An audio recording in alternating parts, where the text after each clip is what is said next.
Welcome to the Lost Signals Discusses Film and TV.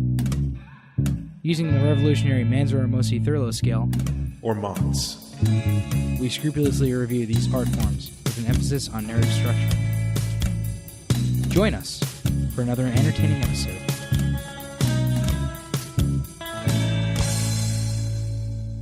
In the words of a dead man, welcome, true believers. Oh, man. It's so sad. I'm Jonathan Ian Manzer, and tonight on the Lost Signals reviews, film and television, we're doing some more television with Daredevil Season 3. I'm here with Stephen Ramosi. How are you? And Scott Thurlow. And I'm the man without beer. He said drinking a beer. That's why it's funny. Go on. And Stephen Ramosi, can you give us our funny logline? Sure. We came up with, or I came up with, Stop and Fisk. Clever, but Is it? It's the best one we've got. I was going to say, at least Steve will give us a log line, maybe not a funny one. all right. Anyway. I'm on to plot. So Wilson Fisk is back in town and in love. Matt Murdock is back from the dead and a broken man. Yeah. By the way, spoilers for Daredevil Season 1 and 2. Surprise. Also, Defenders. If you're watching the thing for Season 3 of a show, We assume you've seen the other two. Go on. And so Daredevil is now on a mission to stop Fisk, and Bullseye turns up, and it's a Daredevil season on Netflix, which means it's good comic book style plot here. and action. Yeah. Matt Murdock's mother appears out of nowhere. Mm-hmm. Well, not out of nowhere. We find out who his mother really is. Yeah, and the team is broken apart of Foggy, Karen, and Matt Murdock, and now they're brought together because friendship and love will persevere over evil and love. And I say love a lot because that's a big theme over the It's course woven of in this entire thing. throughout for sure. It is. So I think Daredevil is one of the, maybe with the exception of Season 2, one of the best produced shows of the Marvel shows on Netflix. Yeah. And Season 3 did not disappoint. No. So I'm probably giving it a 3 overall because narratively it worked perfectly. Thematically it worked perfectly. I don't know if it worked perfectly. I think it was definitely stronger than the second season. Maybe on par with the first. Like, the thing is, like, Daredevil was the first Marvel Netflix show that they did. So it sort of set the bar pretty high and then sort of wavered after that throughout the other ones that they did. But I do think Season 3 returned with quite a bit of strength to it. So I'm looking at a very strong 2. I don't know if it's enough for a 3, although I can see a 3. I think I just might have a little bit of nitpicks that might go into like other questions we'll get to in a sec. But I could be convinced of a strong 3, depending on how your argument might be, Steve-O. But I'm looking at a strong 2, at least for now. So go ahead. I think I'm going to go with a 3 on this. I really liked what they did with this season. Fleshing out Karen's backstory was really well done. I'll agree with that. They fleshed out Foggy's family and stuff that was going on with him. And honestly, I thought, and we'll get into this later for sure, but I thought they were two of the weaker characters throughout the first 2 seasons, and I thought they did a great job with them in this season. They certainly had more interesting things surrounding them and to them, as you mentioned just now as well. I agree with that. Not only that, so they both had good arcs. Not only that, but Wilson Fisk had a great arc this season with trying to get the love of his life back, getting her back, and then being horribly disappointed at the end of the season. Matt Murdock was a super conflicted character throughout this season, and I thought it was played really well. Yeah, that's true. In terms of how they did his arc, he was up and down the whole season. He's always been a conflicted character, even in the comics. Yeah, but they did a good job of portraying that in the show, which they didn't. It wasn't as good in Season 2. Season 1 was pretty good, I thought. But I thought that Season 3, honestly, I think this is the strongest of the 3 seasons. I agree. And So what they did with Daredevil / Matt Murdock was, I thought, really great. And they also introduced Bullseye, whose arc was almost like, I'm laughing because like it's almost superfluous, but also I thought really good at the same time. It was. I think you said something to me like it was the most comic booky thing that was in the show. Did they need to like get so weird with him and his like past? But I mean, probably that's, not. That's nothing like the original character's backstory, as I recall. Like that's this sort of like their own spin on it, completely. Yeah, new. I think it was quite different. And honestly, so in terms of that, like I think Bullseye is in the comics like similar to a Joker type character, where I thought he's just like a mercenary. Essentially, he's just like a lunatic for the sake of being a lunatic, Mm. right? Like, and yeah, he's not as psychopathic as the Joker. Maybe he is, but like he's not as grandiose, deranged Mm. in terms of his you know. But Sure. the backstory that they gave him, while probably unnecessary to a large degree, was I think it worked. pretty good. I liked what they did with his character. I liked how they showed his breakdown, especially in terms of like Fisk breaking him down in order to mold him into like the perfect assassin. In terms of the plot, I thought they did a lot of really interesting things this season, and I got to give them a lot of credit for that. So I'm going to give it a fairly strong 3. Well, to go further into this, it's an incredibly character-driven show. Right. Yeah. Like you have an entire episode, or most of an episode, based on like Karen's backstory. Mm-hmm. But what really intrigued me, and actually, I'll be honest, as you pointed out, Karen, I felt was a weaker character. She really stood out in this, both with her standoff. She was much Wilson stronger. Fisk, Yeah. and with her. Yeah, that scene was great. And with like her entire backstory thing. But seeing the game that Daredevil plays against Wilson Fisk and Wilson Fisk plays against Daredevil, and getting to see how Wilson Fisk thinks and how he has almost this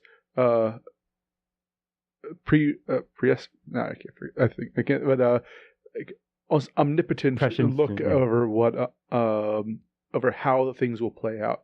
Being able to like watch the mechanics work really intrigued me.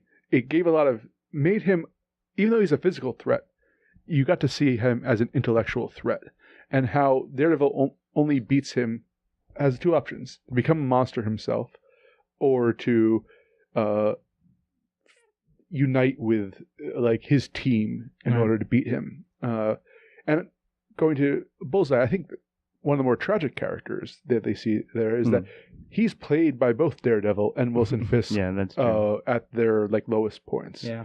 And it turns him, I think, into the monster that he will become later on. So I don't know. I think overall this works out for me for a 3, even though the plot is actually fairly simple.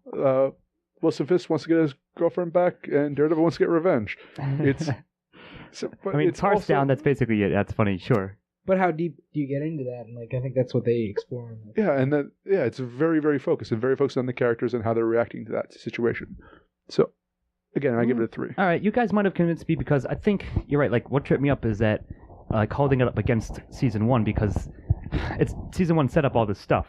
So like, of course, you had to have probably seen it to get all the backstory. But I think it was everything season 1 was, but also done, if not bigger, then a little bit better, a little more subtly. Like you said, like they fleshed out some of the side characters, specifically Karen and Foggy to a lesser extent. And then the introduction of Bullseye, I thought was pretty solid. Then again, even though it was a very superhero-ish kind of thing, but that was fine. So I think you guys might have convinced me that it pushed it over for a 3. So I think I'll go with 3 at this point. All right, Scott, continue talking with themes. All right, so you sort of like implied a bit of them, or at least dance around them. That like the theme of love, like the whole reason Fisk is enacting his elaborate, again, like this is what he does, but his goal is to get Vanessa back from like her exile. Essentially, like she's in hiding. She's basically an expat because she's attached to his crimes. And I think the whole arc, you even mentioned like the arc with Nadeem, like the FBI agent guy. Oh, which was also amazing. Like I think that works quite well. Like that whole him fitting into the story, I think was a nice addition, and it made sense. And he was like another sort of ally / sort of frenemy of them at times. Yeah. So I think that was quite nicely done. Like that's a good theme. Like how far are you willing to go in order to like quote unquote enact justice, but also like make sure you're okay and like protect your family as well. I think that was part of it. That's certainly a strong point within him. I think that touches on themes. So yeah, like and then redemption, of course. Like it's always been sort of in Daredevil as a whole as a character, but I think it was quite explicit and quite well done in this one for sure.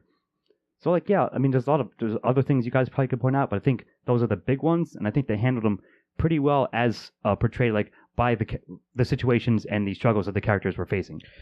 I think it's really fascinating the portrayal of like what your family is in this season, right? So like Murdoch has his mother that he's dealing with, and also his chosen family of Karen and Foggy and Father I forget what his name Jack. is. Father Jack. Ghost Jack. Yeah.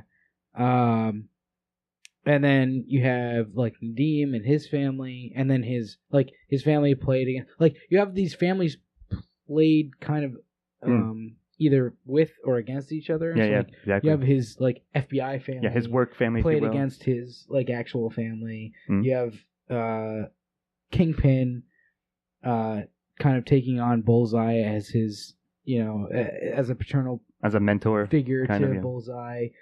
But you also have like Vanessa, and he's trying to bring her in, like make her a part of his family, and then she becomes part of his crime family in the end, which is also a really interesting turn when she like says, "Hey, I need to be fully a part of your life if you like want show me what you really be." do or whatever." Yeah. So like I think that the familial ties thing plays into the love theme quite a bit. Yep. I agree. And I think that they do it in a lot of really interesting ways throughout the season. Like, it's a TV show, so they have the course of the season, they have a little more time to like develop this stuff, and I think they do a good job in this season of Daredevil with doing that. I would quite agree with all that. So I think this is the best representation of Catholic guilt outside of Jack Donaghy.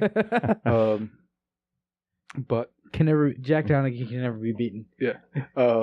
However, about love, and I think this is what kept resonating with me as watching the season, is that they keep exploring the theme, and then they'll make declarations about it, and then like in that episode or the next episode, they'll break that conclusion they came up with. I noticed that too. Yeah. So.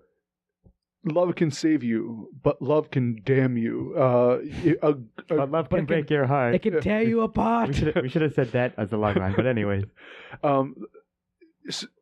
Love or intimacy in a way can save a bad person like Bullseye and put him on a better path.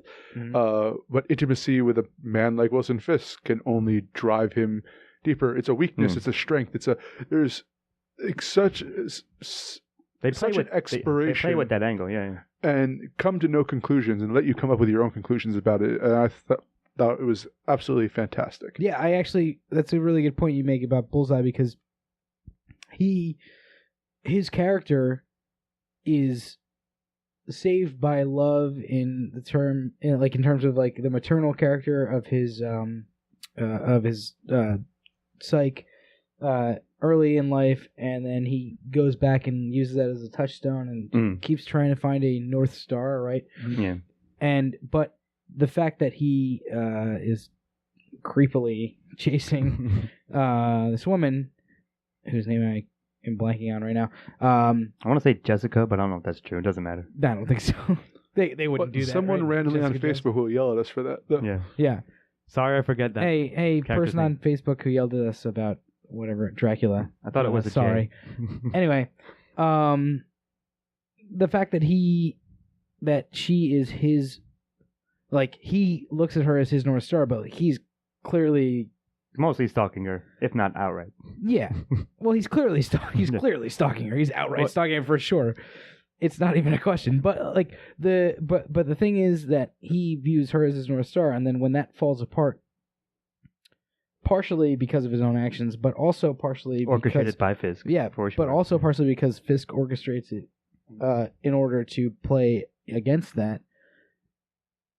So it's like the idea of like Fisk using, like, despite the fact that Fisk is super in love and wants to get Vanessa back, but he knows. Julie. Sorry. So, like, what was her name? Got it. Sorry to interrupt. It was Julie. Yes.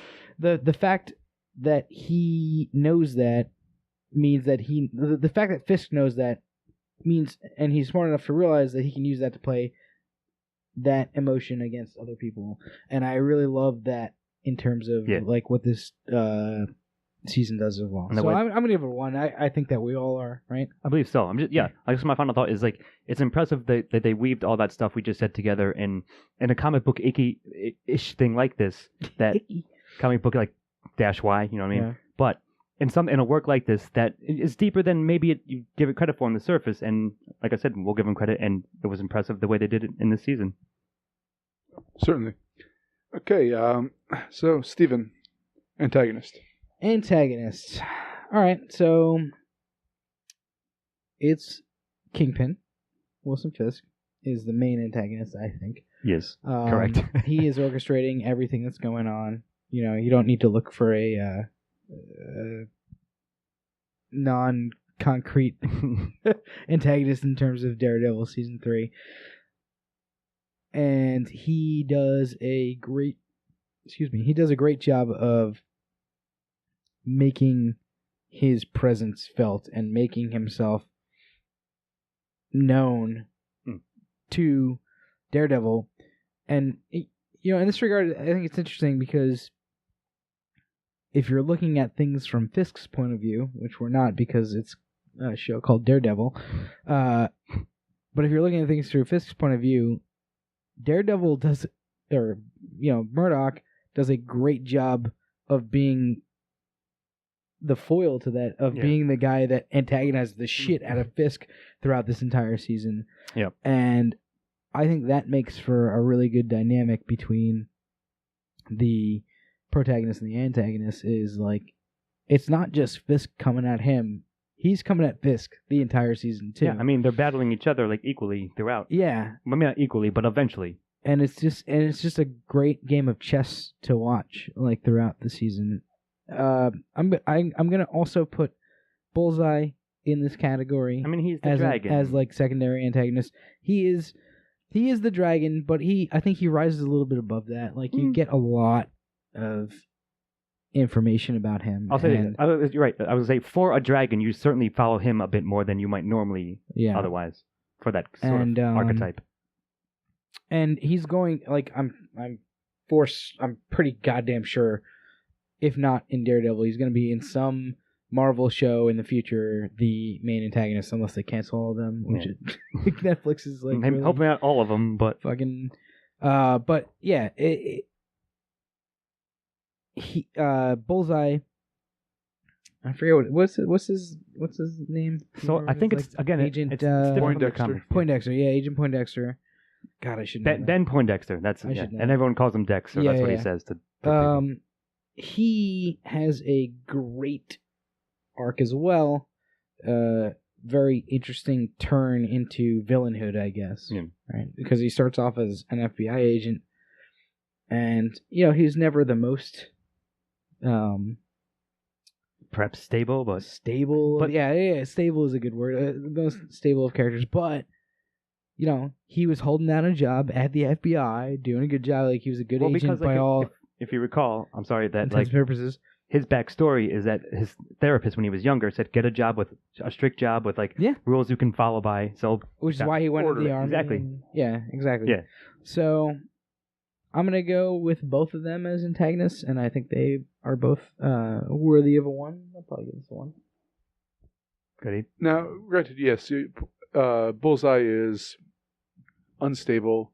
He has not obvious weaknesses, but I'm more interested in Wilson Fisk because, one, I identify with him and I think he's the protagonist. It's the protagonist in my heart. But and also they make a good. You do follow him a bit. You do, and you also understand that he's a bad guy. No one can say that he's a good man, but he's a man. He provided order to the underworld. In season 2, they bring it out that when he was in prison, everything went to hell. Of course, in Hell's Kitchen. Wasn't it a quote? Is like, "You're gonna miss me." Yeah, No. he said something like that though, for sure. Something similar. I know what you're trying to say. I might be conflating something else. All right. But the fact is, he loves Vanessa, and it's his downfall. He would probably be the real kingpin and out of trouble if it wasn't for his love, and he knows that, but he can't help it. That's true. He recognizes his own weakness, but he still goes with it anyways. Yes, and he's willing to exploit that weakness in other people, and to me, that's a fascinating character. He's Machiavellian and a warlord at the same time.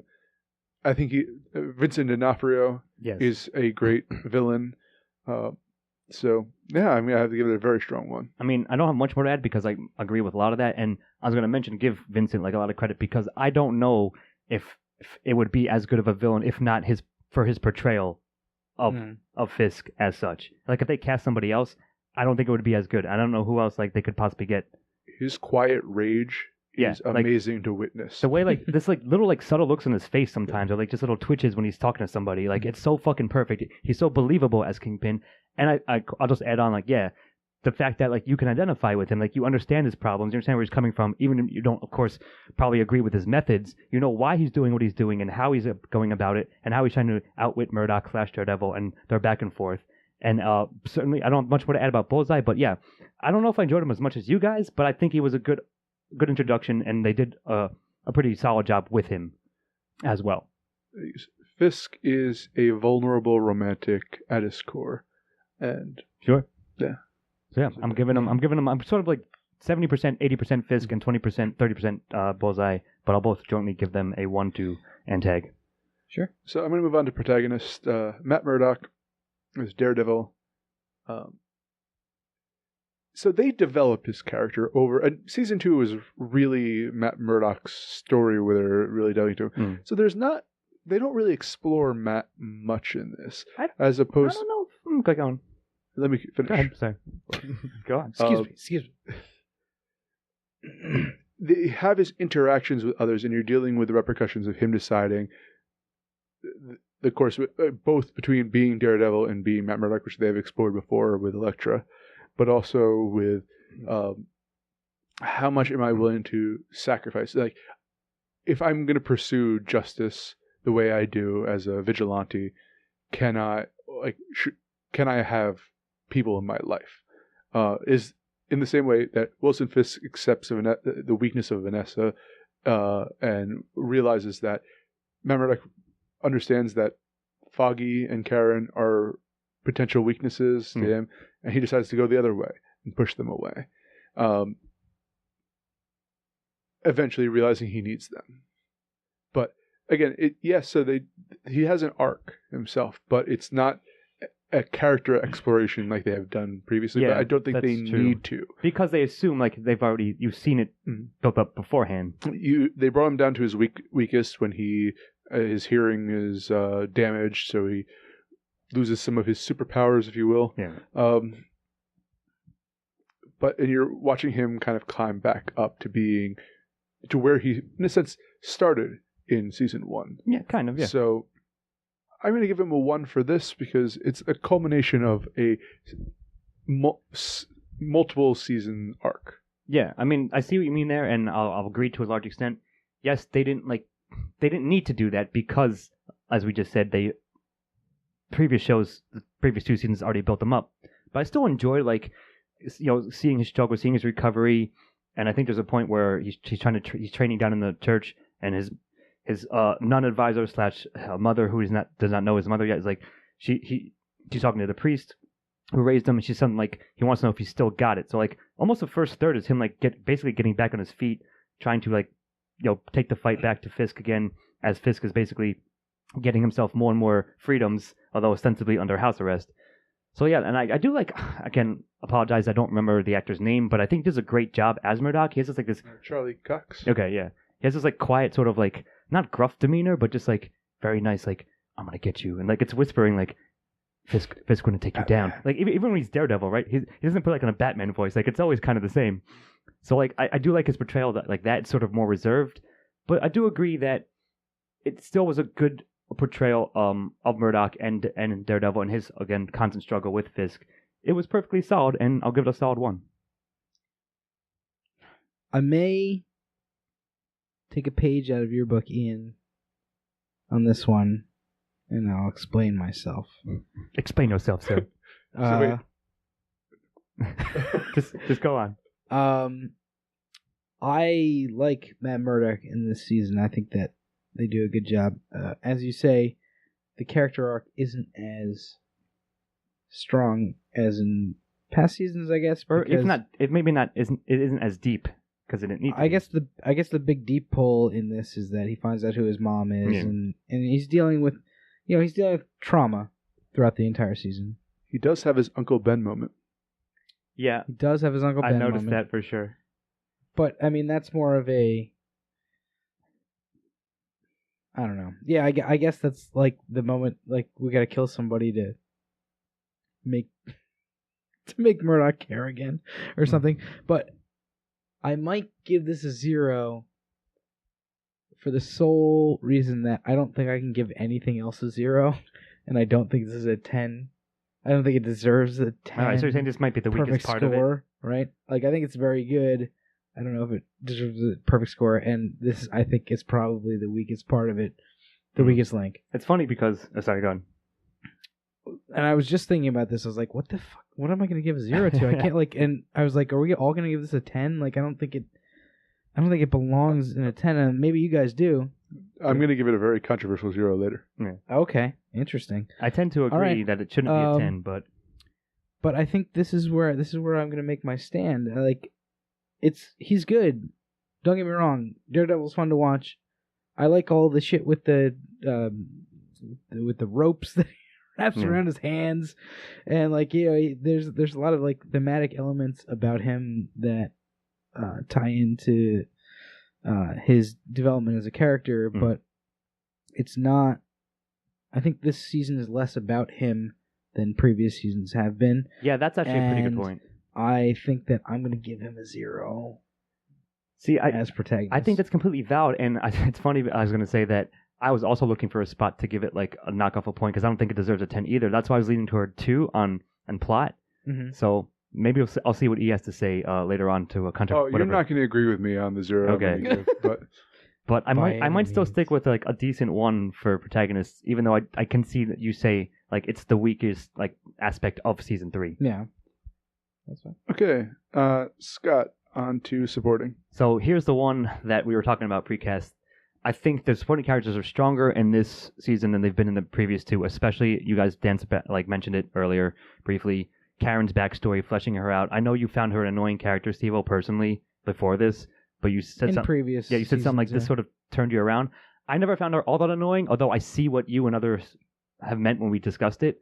So like I like the fact that you had, like I said, her backstory, Foggy's backstory, like meeting his family and like seeing what their predicament was and like their situation. I thought was pretty good. And I guess like Matt's mom, what's her name, Sister Maggie, I think. Maggie, yeah. Like I thought she was pretty good. Like of course she was like his mentor even before the big reveal, like, oh, I'm your mother, etc. And even the priest, his mentored priest, who also gets murdered. That was the Uncle Ben moment I think you were referring to pretty much. Yep. So like they're all fine. I think since in theory as a fan you'd be familiar with these characters, that they then were able to delve more deeply into them because they didn't have to build up all the other stuff around them or like have them revolve solely around Matt. Like they even had their own arcs at some point, like pretty much, or more than they've had previously. So I think it all works pretty well. And even like Fisk's sort of like henchmen or like the mobsters that he meets with and like stuff like that, like the world of Hell's Kitchen, whether the villains or the good guys, I think all work. So I don't think there's a standout one for me, at least. I think they all worked collectively together at an equal level for me to give them a solid 1. I am going to give this a very strong 1. I actually liked all these characters. You didn't mention. I'm thinking I'm missing anybody. You mentioned him earlier, but you didn't mention him now. Nadim right. was fair enough. Great. Actually, he might be the standout. You're right. I like him. I'm remiss for forgetting him. But I thought everybody did a good job. His Nadim's boss was fine. Yeah, the corrupt agent. Just fine in agents. terms of what she did, and you get I don't think there's anybody else we're missing. I'm trying to think of. It's been a while since we've actually watched Daredevil audiences. Julie was a fine character. I mean, she was a MacGuffin essentially. Julie was for Bullseye. whatever. Yeah, sure, but she was basically. She was his morality chain. That I actually view her as a weaker character because she was there basically as a plot device to get Bullseye to turn. That's what I'm saying. But I really liked most of the supporting characters in this. I'm going to give them a very strong one. I disliked Nadim for the first third of the show, and I didn't personally dislike him. I mean, it's more of I felt it was cliched in a sense in the beginning. I can see what you mean. And then he won me over as the series progressed. Yeah. So and he had a great end, I thought. Yeah, a very fitting arc, and he had a great arc with a good redemption at the end. Yeah. So I'm going to give him a 1. Who's the Karen's boss at the paper? Oh yeah, I can't remember. Shit, I always want to think Ulrich, but he's been dead for 2 seasons. Yeah, or since Jessica Jones, I think, right? But that totally bald guy with glasses. Yeah. Her editor. Yeah, he's one of my favorite characters in this. You're right. He's good great. Too. All right, but so one's for everyone? Yeah, I think so. All right, Steven, on to dialogue. Dialogue. Even if I hated all the dialogue in this season except for one part, I would probably give it a 1 for Karen's confrontation with Kingpin. Mm-hmm. That was so good. And it's probably mostly down to the acting, but I don't even care. Sure. I don't even care. They both killed it. Like D'Onofrio and Karen's actress, which I knew earlier today. And apologies, you can't remember all these facts. But they both killed it, that scene. And agreed. And the tension that was going on in that scene, I loved. Now, outside of that, I thought the dialogue was perfectly good. I didn't have any problem with it. I thought it was middling to pretty damn good. Nothing mind-blowing, in terms of the writing and the dialogue, but it never took me out of the story, and it never was cringy, I don't think, that I can remember. So I'm going to give dialogue a pretty strong 1. Yeah, I mean, it was strong. It was solid to strong, and with one superior standout moment, the one you just mentioned, in my mind. So, I can't give it a 0, I don't think, in all good faith, so I'll give it a decent to solid 1. Is this your 0? I can't really say much more. No. Okay. The next one's my 0. Wow, all right. I thought this one might be it. No, because I can't... Just as you said, that confrontation scene was fantastic. Centerpiece, yeah, sure. So I'm going to move on to style. And I'm rating it against the other Daredevils. Okay. I like that angle, though. If I rated this against Iron Fist, it would be different. Well, absolutely anything looks great against Iron Fist, but me punching you in the face right now would be better than Iron Fist. You mean the show about a guy who only fights, where they didn't get a good fight choreographer? Right. I think this wasn't as good as the first season of Daredevil fight scene-wise. Stylistically, it had its moments. It just... Again, narratively and thematically, I thought it was better than the first season. But conversely, yeah. I don't know. It's just, I'm going to give this, because it didn't impress me as much as some other Marvel works. So I'm going to give it a 0 here. I think you make a good point there, because I was going to give it sort of like a default one. It was fine. Was it bad? No, but taking the angle of holding up against the first two, especially the first, because the fight scenes of the first still stand out. I still can picture them and recall them in mind, how fucking sweet they were. I feel like they were trying to replicate instead of trying new things. There's a scene where they're going up the fire exit. Yeah. I'm like, I can see you're trying to replicate the hallway scene that you had previously there. The jail fight scene. Fighting in jail, yeah. That was the hallway you're doing... scene. Oh, no, I saw... you're doing Punisher from season 2.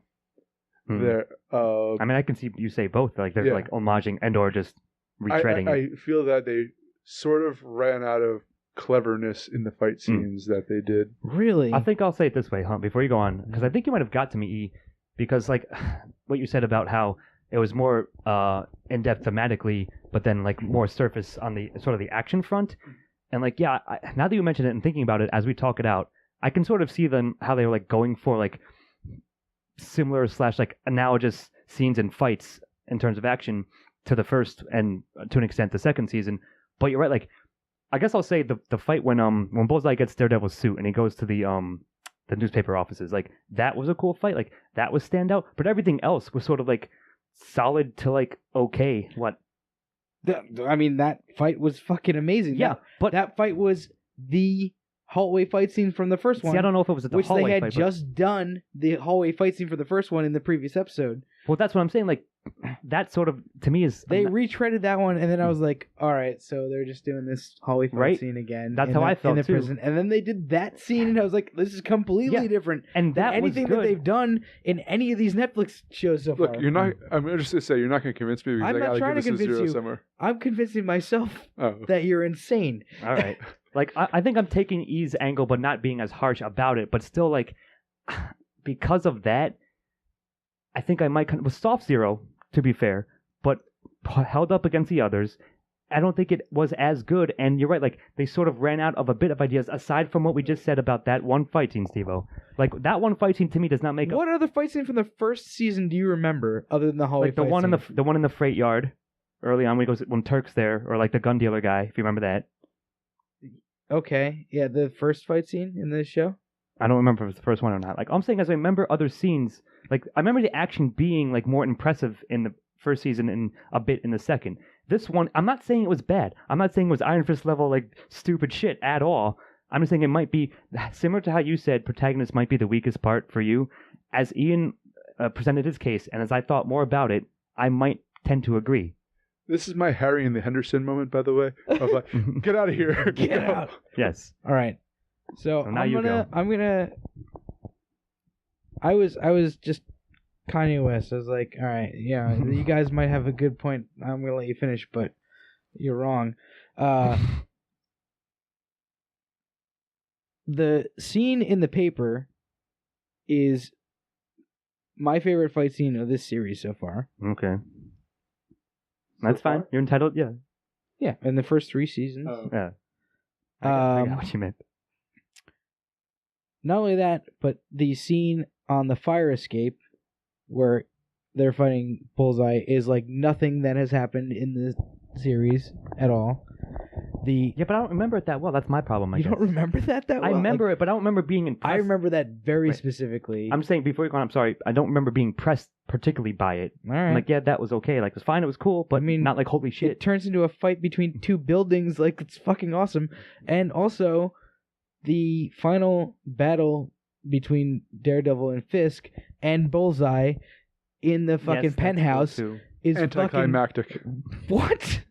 Is really impressive. Not anticlimactic. Not only do they beat the hell out of each other, all 3 of them beat the hell out of each other, like, in such a weird way, because Bullseye is fighting both of them while they're each fighting each other. Yes.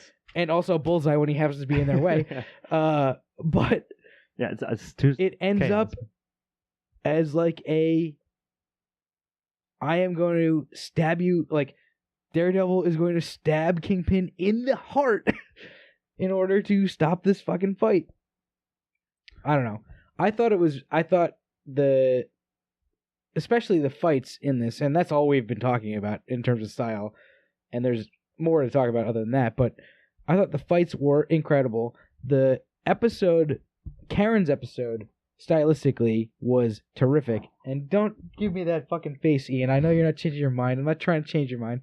I'm just talking about my impressions of style and how this is the best, stylistically, the best season of Daredevil. You're real Foggy Nelson, aren't you? You've been saying that since season 1. It's fine. He's lowering right now. I've grown to accept it. The episode with Karen and her past is really well done stylistically, I thought. and just the music is forgettable if there even is much. I don't really remember it. Yeah. In terms of that, in terms of style, which is what the only reason I mention is because that's what I usually bring up. But visually and in terms of choreography and staging, I think this is the best season of Daredevil. And I'm just gonna leave it at that. I will say that it was very impressive when he's initially wounded in the inner ear issues. You actually got to see how it affected his ability to see. Yeah, I thought that was very impressive. That was really good. And also, one more thing: the press conference that Fisk gives mid-season was really affecting, and like I think really well done. Although that's more dialogue, though. Perhaps a little bit, I don't know. What's the opposite of saccharine? Like a little bit on the nose, maybe. But I thought that visually it was really well done. Maybe in terms of, I would say in terms of dialogue, it was one of the weaker parts of the season because it was so on the nose. But yeah, like I really like the style of this season. I don't know. I guess my final thought is I'm not saying it sucked by any means. I'm just taking a bit of E's initial angle and also my thoughts that my gut instinct that I don't want to give it a 10. So if I'm going to take points away, I'm taking it away from style, like a soft 0, like I said. Just that it wasn't as impressive or memorable, even though there's some cool stuff to it as a whole. Okay. Yeah. All right. Recommendation, Scott. Yes. I mean, if you've stuck this far with Daredevil, I still think it's one of the best at this point. Now that they've done 3 seasons, might be the best. Canceled 2 of the shows. Yeah, and that sucks too. But I'm just saying, given for the overview of what they have available now, what they did release, what they did make, Steve-O, what they actually produced. Yeah. It's probably one of the best. And I would actually say, in theory, you could watch season 1, skip season 2 almost, and pick up in season 3, and you'd be totally fine. In fact, it might make more sense. Yes, right. Given that, I'm definitely recommending season 3 for sure. It's a strong one. If you have to skip other ones, of course skip Iron Fist, probably skip Defenders, maybe skip 1 or 2, season 2 of Jessica, but debatable. But all I'm saying is watch the last episode of Iron Fist season 2. Yeah, and that's it. And then it's canceled, so and then it doesn't matter. But no, overall, I will give season 3 pretty solid credit, and it's definitely they didn't fuck up, they didn't lose anything, they kept it going, and I'm excited for a season 4 if indeed they keep making them. Mm-hmm. I recommend Luke Cage because it's fantastic, and I absolutely agree. 1 and 3 of Daredevil, it's definitely worth it. Yeah, that includes a review here. Yeah. Daredevil season 3 is probably my second or third favorite season of the Marvel or the Netflix Marvel shows. So I definitely recommend it. Check it out, and etc. All right, so and with that, 9 overall. 9. Yeah, I think that's pretty. We're both deserving. Yes, because we both stretched it out, so we didn't give it a 10 here. Yeah. Yeah, we're gaming the system a bit, but again, I don't think it deserves a 10, even within our system, and we took points away on the parts that we thought were the weakest, relatively. If I could go back, I would switch it with protagonist, but I didn't want to seem like I was following you, Steve. Yeah, although fair enough. I should have now. Now that you've said, yeah, goddamn it, I should have stuck with my 2 for plot, and that would have been fine. I would have can give a 1 to style, regardless. All right, I'm Jonathan Manzer here with Stephen Ramosi. Excelsior. And Scott Thurlow. And I'll be watching from the rooftops. Good night. Editing and engineering by Christopher Morgan. Music by Christopher Morgan. Check us out on YouTube and iTunes for the shows, and on Facebook and Twitter for updates. Or Mott's?